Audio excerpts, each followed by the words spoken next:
Assalamualaikum teman-teman. Nah, kami Umi Hovifah Hoyrina, Ulhaq Fi Hasidik, dan Sri Wahyui Hartati akan menjelaskan tentang data dalam layanan bimbingan konseling. Selamat menyaksikan. Baiklah, langsung saja. Pada kesempatan kali ini saya akan memaparkan pengertian data. Data adalah kumpulan informasi yang diperoleh dari suatu pengamatan. Dapat berupa angka, lambang, atau sifat. Pengertian tersebut menurut ahli pada tahun 2013. Menurut Kamus Besar Bahasa Indonesia versi online, data diartikan sebagai keterangan yang benar dan nyata, dan sebagai keterangan atau bahan nyata yang dapat dijadikan dasar kajian, analisis, atau kesimpulan. Data merupakan informasi atau keterangan yang benar dan nyata dan diperoleh dari suatu pengamatan. Implikasinya, data harus sesuai dengan kenyataan. Data yang baik harus terjamin kebenarannya, reliable, tepat waktu, dan mampu memberikan gambaran yang jelas dan menyeluruh dari suatu masalah atau keadaan atau objek. Data yang baik digunakan sebagai bahan analisis dan penarikan kesimpulan. Oleh karena itu, data yang tidak baik tidak dapat digunakan sebagai bahan analisis dan penarikan kesimpulan. Manfaat data dalam layanan BK. Menurut Winkel dan Hastuti, data dalam layanan bimbingan dan konseling memiliki 4 manfaat yang akan mendukung layanan bimbingan dan konseling. Winkel dan Hastuti membagi keempat manfaat tersebut menjadi 2, yaitu manfaat untuk konselor dan manfaat untuk konseli klien. Keempat manfaat itu sebagai berikut. Untuk konselor, 1.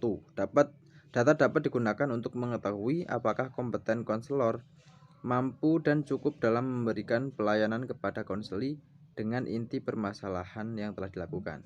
2. Data yang digunakan sebagai sarana memperoleh informasi lebih dalam serta lebih lengkap tentang berbagai aspek dari konseli pribadi, sehingga konselor diharapkan dapat memberikan layanan yang optimal. Untuk konseli atau klien, yang pertama, data dapat membantu konseli menentukan suatu program pendidikan maupun karir yang sesuai dengan kompetensi dan minat yang dimiliki. Yang kedua, data dapat membantu konseli memahami diri sendiri dan melakukan evaluasi diri sehingga diharapkan konseli dapat mencapai perkembangan yang optimal dan sesuai dengan bakat dan minat yang dimiliki. Nah, lanjut ke pembahasan yang selanjutnya, yaitu tentang jenis data dalam layanan bimbingan konseling. Nah, jenisnya itu ada 3. Yang pertama yaitu data pribadi, yang kedua yaitu data umum, dan yang ketiga yaitu data kelompok. Nah, data pribadi artinya data yang mencakup semua tentang individu atau siswa. Nah, seperti namanya, tepat tanggal lahirnya, latar belakangnya, alamatnya, tentang kesehatan mentalnya, tentang minat bakatnya, tentang prestasinya, apa yang dia dapat. Nah, intinya data pribadi itu adalah mencakup semua tentang individu. Nah, ini bisa diperoleh dengan dapat dihimpun dalam bentuk kartu pribadi siswa. Nah, yang kedua yaitu data umum. Nah, data umum ini mencakup luas, sangat luas, yaitu seperti lembaga-lembaga di luar sekolah yang dimanfaatkan oleh siswa untuk menunjang prestasinya. Nah, data ini itu mencakup tentang informasi tentang prestasi, informasi tentang beasiswa, nah dan lain-lain. Nah, data ini diperoleh dengan data umum biasanya berbentuk seperti buku, clipping, atau kumpulan leaflet dan lain-lain. Nah, yang terakhir yaitu data kelompok. Nah, data kelompok adalah data tentang berbagai aspek perkembangan dan kehidupan sejumlah siswa atau individu. Nah, kalau yang tadi data pribadi adalah seorang individu, nah sekarang data kelompok adalah sejumlah individu. Nah, data ini meliputi data hubungan sosial antar individu, tentang kerjasamanya, tentang kerjasama dalam kelompok. Nah, itu data kelompok bersumber dari siswa tersebut. Nah, data kelompok dapat tertulis dalam bentuk diagram, diagram, sosiogram, tabel, dan lain-lain. Pembahasan selanjutnya yaitu mengenai teknik pengumpulan data dalam bimbingan dan konseling. Jadi dalam pengumpulan data di dalam bimbingan dan konseling terbagi menjadi dua, yakni teknik tes dan juga teknik non-tes.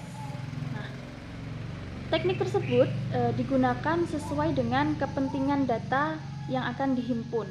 Adapun teknik tes itu biasanya lebih terstruktur, lebih terstandarisasi, baik penafsirannya atau pengelompokannya dan lain sebagainya.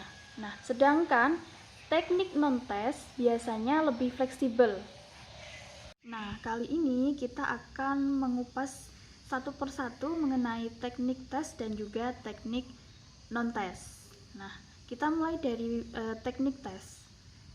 Tes sendiri merupakan prosedur yang digunakan untuk mengungkapkan tingkah laku seseorang. Nah, mengungkapkan tingkah laku seseorang itu dengan menggambarkannya ke dalam bentuk skala angka tertentu atau yang pertama langsung saja kita ke tes hasil belajar, yaitu tes yang dilakukan untuk mengukur apa yang telah dipelajari peserta didik. Nah, jadi selama pembelajaran yang kemarin itu kita ukur dengan melaksanakan tes hasil belajar, yaitu berupa tes kompetensi ataupun tes diagnostik, seperti itu. Kemudian yang kedua ada tes kepribadian. Tes kepribadian itu merupakan tes yang dilakukan untuk mengukur ciri-ciri kepribadian seseorang, mengukur ciri-ciri kepribadian seorang peserta didik. Bisa dari karakternya, corak kehidupan emosional, kemudian ada juga kesehatan mental dan lain sebagainya. Nah, yang ketiga adalah tes bakat dan minat. Nah, udah pada tahu ya, tes bakat dan minat. Bakat dan minat itu jadi di mana bakat anak ini, di mana minatnya, kita ukur dengan cara melaksanakan tes bakat dan minat. Nah, yang terakhir ada tes intelijensi. Sesuai dengan judulnya, sesuai dengan namanya adalah tes intelijensi, maka tes ini digunakan untuk mengukur tingkat intelijensi atau kecerdasan peserta didik. Teknik pengumpulan data dalam bimbingan dan konseling yang kedua adalah teknik non-tes. Sebagaimana yang telah saya sebutkan di depan tadi, teknik non-tes merupakan teknik yang lebih fleksibel daripada teknik tes. Jadi teknik non-tes merupakan teknik yang lebih fleksibel dalam penafsirannya ataupun penyelenggaraannya. Nah, biasanya teknik non-tes ini digunakan untuk mengumpulkan data-data tentang tingkah laku, tentang kepribadian, ataupun tentang karakteristik seorang peserta didik. Teknik ini juga digunakan untuk mendapatkan data-data mengenai perhatian dan juga bakat dan minat dari peserta didik. Nah, ada beberapa macam teknik non-tes, diantaranya ada angket, kemudian wawancara, observasi, sosiometri, kemudian ada anekdot dan juga autobiografi. Nah, selanjutnya akan kita bahas satu persatu mengenai macam-macam teknik non-tes. Sekian, terima kasih. Wassalamualaikum.